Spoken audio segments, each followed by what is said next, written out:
Okay, so let's get started. And this first card is the spiritual issue at hand for you for the month of August. There is no such thing as death. Okay, so there are a couple of messages coming through. I'm going to do the mundane one first. So for some of you, many of you actually, I imagine, you might be going through an ending that you perceive as an ending, like the end of your career, the end of a job, maybe something you were passionate about. Maybe you were writing a book and maybe everybody just would not publish, so you're putting pause on something, but you don't realize it as a pause. I feel like there are some of you guys that have decided to stop fighting, stop pushing for a certain thing that you really wanted and loved. And you're like, all right, this just isn't working out. I'm just not going to pursue this anymore. Or maybe, funding has run out for, I don't know, a school, a vocational school, right? So you feel like, all right, well, that's it. That's over. And, this could also be a collaboration or a project that you've been wanting to do. It's not really the ending. It's more like a pause. It's just that when we're going through our human existence, we don't know that it's a pause until it picks back up later. So for some of you guys, I feel like the issue for you, the month of August, is to kind of have hope or belief and trust that the way things are ending right now are for your best interests, and that it's at the right time. Sorry about that. Because there is a possibility that this could pick back up in the future when the time is right. Sometime when we have a gift to bring into the world isn't ready for that gift. And it could be that whatever you're working on is being put on pause so that the world can kind of take steps in raising its vibration collectively. And then I feel like there will be a return to whatever it was that you were trying to shine, whatever method you were using to shine your light into the world. And that could be anything, right? We all shine our light in the world in a different way. For others, this could actually be about the loss of a loved one or a pet. And what your higher self is trying to come through and let you know, remind you, because your soul knows this, that just our physical bodies are not the end of our existence. Our souls go back up to the other side with our other loved ones. And anytime you need that individual, anytime you miss that individual, all you really need to do is just think about them and they are right there with you. So maybe you have heard that before, and maybe you're already aware of it, and maybe you know it, or maybe you believe it. But knowing it, right? Maybe it's one of those things that's easier said than done.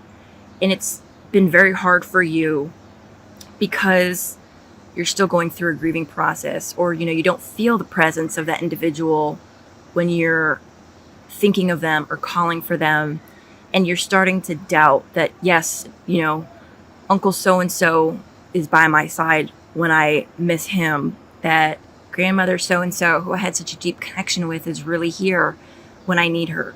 So maybe you started to doubt that, but your higher self wants to remind you that there's no need for doubt. There's no room for doubt, because it's true. And maybe you don't feel their presence, and maybe, you're not seeing the signs, but that our loved ones in spirit are always back with us, because there is no real thing as death. It's just the end of a cycle.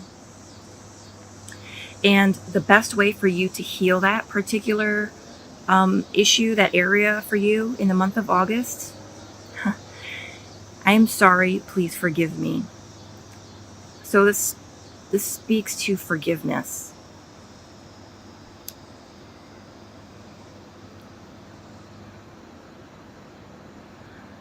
So for those of you that are resonating with the message where this is about a loved one, I feel like some of those loved ones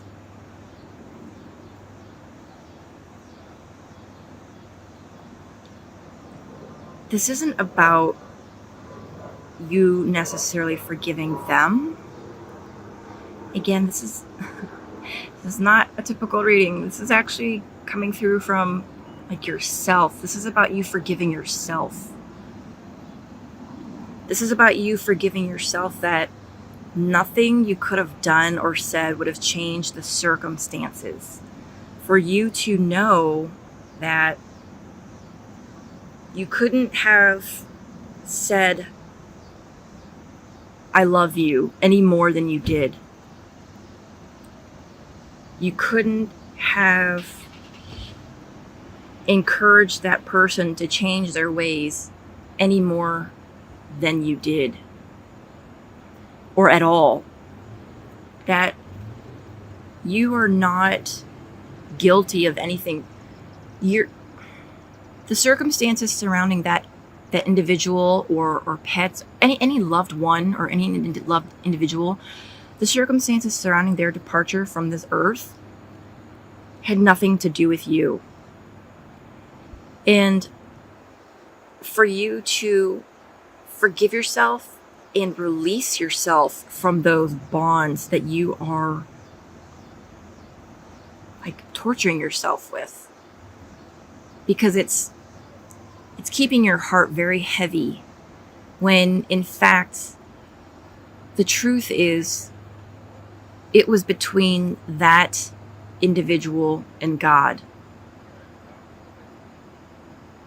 right? And so for those of you that are not dealing with, I'm sorry, I'm holding a chunk of labradorite and I just dropped it. Okay. So for those of you that are dealing with, maybe like it's a project, like a book, and you're just thinking, all right, what else could I have done to keep this moving forward? What am I doing wrong? How come nobody wants to publish? How come none of that matters? It's just maybe not the right time, and to forgive yourself. Just like any human being that is born into this earth, any passion, any project, and any venture that is born into this earth also, we might think that we are in charge of it and that we are responsible for creating it.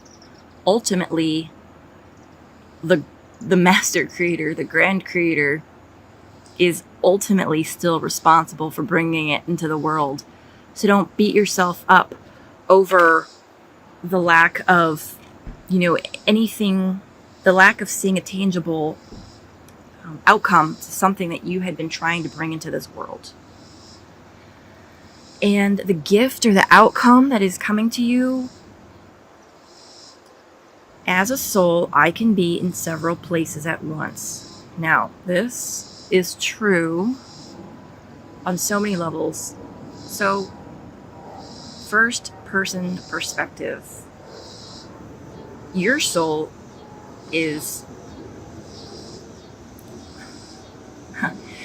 the part, your higher self, there we go. Your higher self is the part of you that is up in heaven on the other side right now, that has been, left behind to man the controls.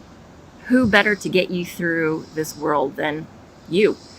So if you're already doubting part of this reading, that's the gift for you, is to truly understand that your soul is already two places at once, here on earth and on the other side. For those of you that are interested in, astral projection or like remote viewing, that is also kind of a verification that, more a confirmation that, maybe if that's something that you're interested in, it's possible. It's maybe do some studying, find a mentor. And then for those of you that are dealing with the loss of a loved one,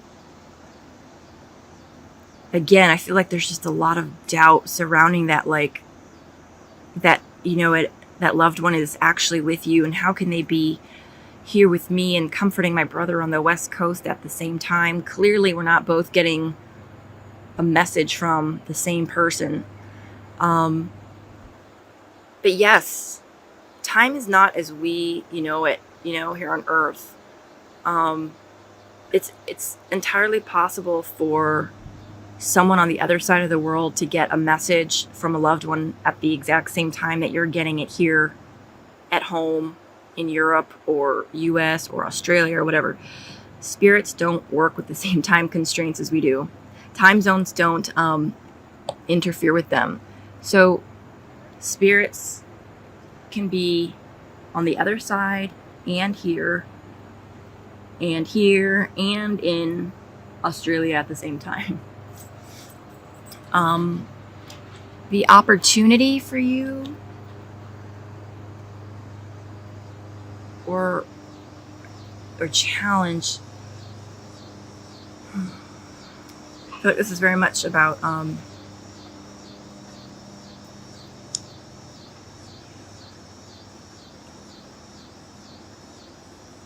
you are protected every night that you go to sleep. Your higher self is tucking you in at night and standing guard and picking up the other half of your shift. It's taking on night shift, if you will, while you sleep. And you can rest easy that you are protected and your higher self is standing on guard, and that your soul, as you sleep, is safe.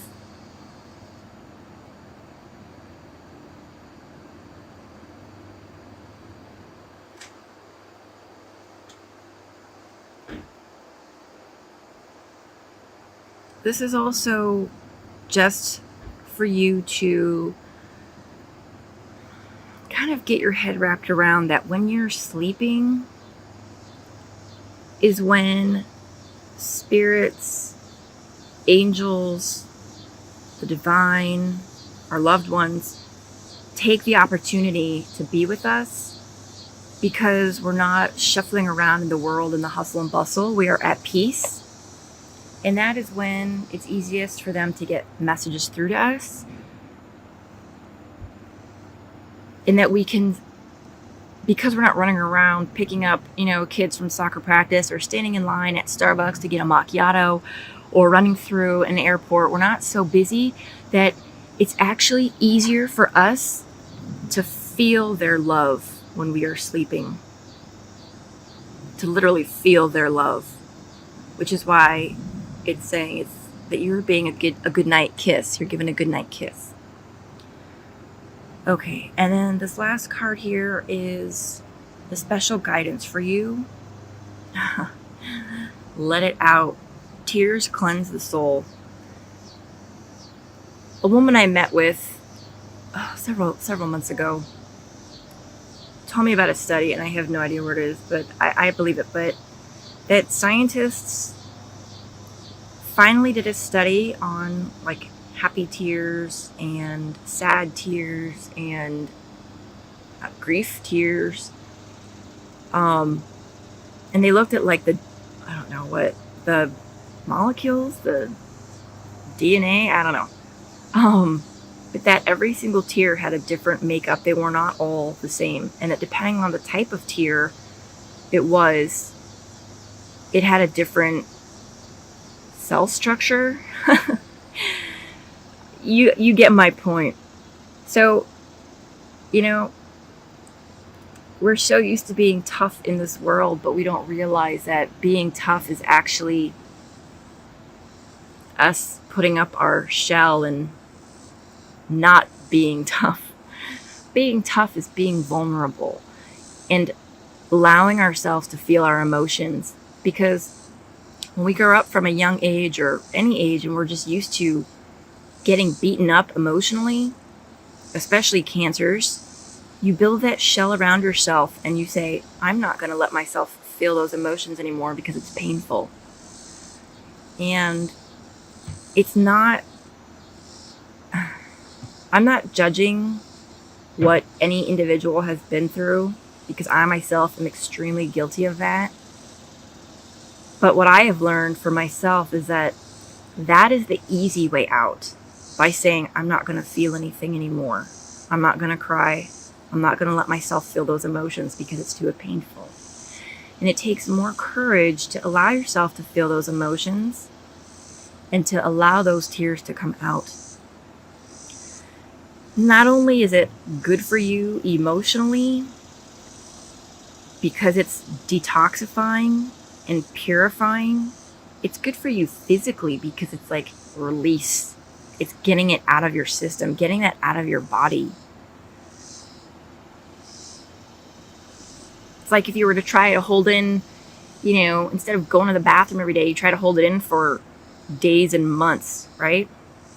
There's a reason that we sweat. There's a reason that we have to use the bathroom. There's a reason that our tears need to come out. And any time that we try to stifle any one of those natural bodily functions, such as crying, you are poisoning yourself through, what's that word? Like sepsis, right? It's a poisoning of your own system. So the guidance for you is to cleanse your system by allowing yourself to cry and getting out that toxification in your body. All right, let's just do a real quick recap, Cancer. So the issue for you to work through this month is to understand that there's no real thing such as death. It's just the ending of one chapter in preparation for the next. And how you can help heal that is by forgiving yourself. Forgiving yourself for your perceived lack or errors in that you think you did, that you maybe think you didn't spend enough time with someone before they passed, or that you could have done more to keep a certain bill in Congress, like if you're a lobbyist and maybe it didn't get through and you feel like you should have done more or could have done more. This is all about forgiving yourself, that in anything, the death of anything or anyone, there's nothing more you could have done. And that as a soul, your father that's passed on to the other side can still be here with you and is still in heaven. Your higher self is here on earth. Your soul is here with you in this physical earth plane, as well as up in heaven, manning the controls. And there's an opportunity for you to understand and know that the opportunity is for you to feel the love of these individuals as you are sleeping this month, because that is when your defenses are down. And then lastly, the special guidance: let yourself detox your system and cry it out. Watch a sad movie. Think about something that makes you cry. Just let yourself cry. Get yourself to cry. And even if you think you don't have anything to cry about, once you do start crying, even if it's at a movie, and you just allow yourself to continue, you will eventually get to the root of whatever it is that you've been holding in.